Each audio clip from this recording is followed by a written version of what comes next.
Citizen, Russia failure out Syria chemical attack. Egypt declares state of emergency after deadly church attacks. Great Barrier Reef, 2/3 damage in unprecedented bleaching. EDL Birmingham protest Potter woman surprised by viral reaction. And it can get warmer today's weather. This is one from the news.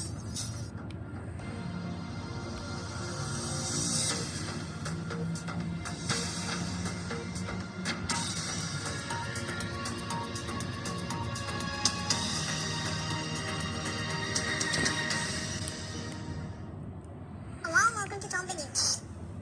Now the news.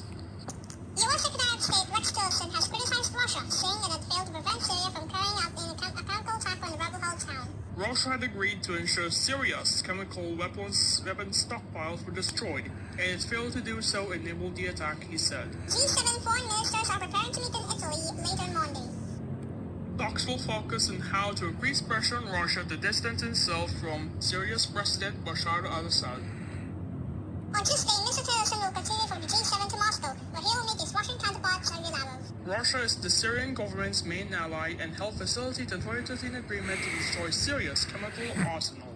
The suspected chemical attack on Camp Shikron last Wednesday left 89 people dead. In response, the US fired 59 missiles at the Syrian airbase on Friday. Syria denied using any chemical agents, and Russia says the US gave no evidence Syria has chemical weapons.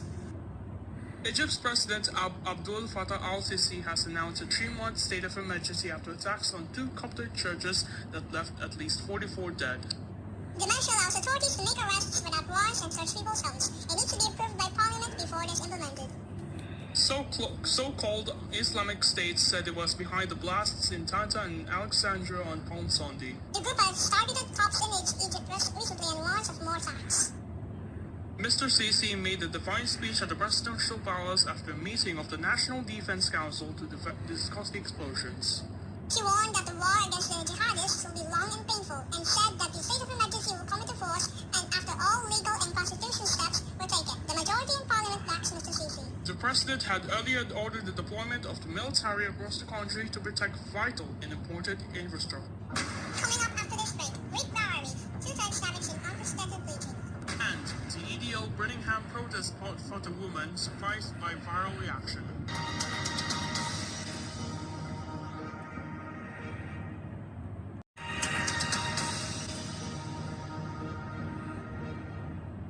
Welcome back to Tombe News. Unprecedented coral bleaching in consecutive years has damaged 2/3 of Australia's Great Barrier Reef, aerial surveys have shown. The bleaching, or loss of algae, affects a 1,500 kilometer, 900 mile stretch of the reef, according to scientists. The latest damage is concentrated in the middle section, whereas last year's bleaching hit mainly the north. Experts fear the proximity of the two events will give damaged coral little chance to recover.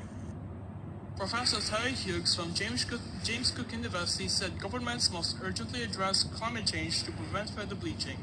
Since 1998, we have seen 4 of these events, and the gap between them has varied substantially, but this is the shortest gap we have seen, Professor Hughes told the BBC. The sooner we take action on global greenhouse gas emissions and transition away from fossil fuels to renewables, the better.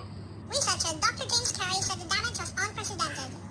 The central third this year, I would say, was as severe as in terms of bleaching as what we saw as the northern third last year, he told the BBC.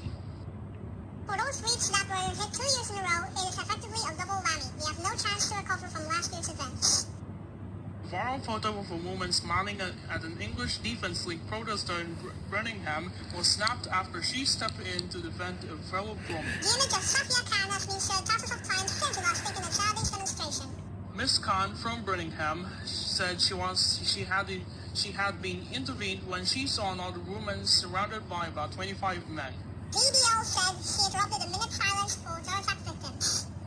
Miss Khan, who said she was not part of an organized counter-protest, told the BBC she had been quite surprised when the photo was retweeted around the world.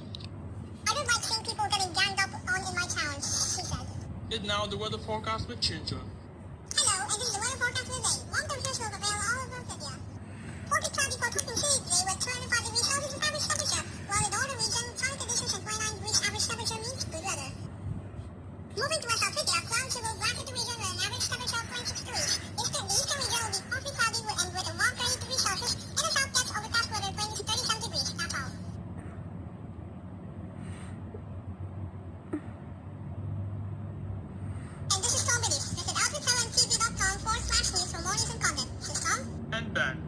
watching. Goodbye.